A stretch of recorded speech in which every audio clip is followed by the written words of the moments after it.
Sa mom ko, I idolize her very much and I love her. Nang mabalita ang pagkakaudlot ng relasyon na Kris Aquino at Quezon City Mayor Herbert Bautista, isang rason lamang ang ibinigay ng alkalde, ang kanyang mga anak. Apektado na raw kasi ang dalawa nitong supling sa common law wife niyang si Maria Teresa Tates Gana. Bistek and Tates have 2 kids, a 10-year-old boy and 17-year-old Athena, na ngayon sasabak na rin sa showbiz. Matipid ang mga sagot ng dalaga nang usisain ng Star Talk tungkol sa isyong kinasasangkutan ng ama at ni Kris. Ayoko na po magsabi ng kahit ano pang hindi pa po nasabi before. Gusto ko naman po i-respect yung privacy ng dad ko at ng family po namin. We're okay naman po. Everything's fine. Basta okay naman po kaming lahat. Hanggang doon na lang po.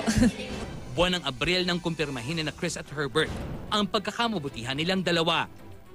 Marami ang humulang hindi ito magtatagal. And they were right.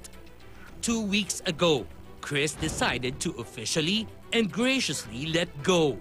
May chismis naman ngayon na posibleng magkaroon daw ng balikan sa pagitan ni Tates at Bistek, na halos 2 dekada ring naging magpartner.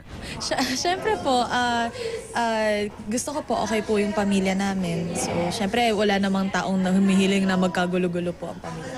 So, yun po, okay. Masaya po ako.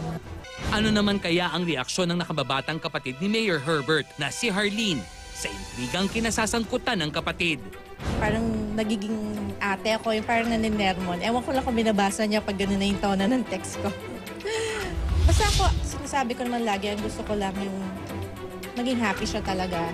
Kung saan happy and free and yung walang compromise, walang gano'n. Yung diretso lang na happiness. Yun. Basta ako, kung sino yung mahal talaga siya at yung mamahalin talaga siya nang dahil mahal siya.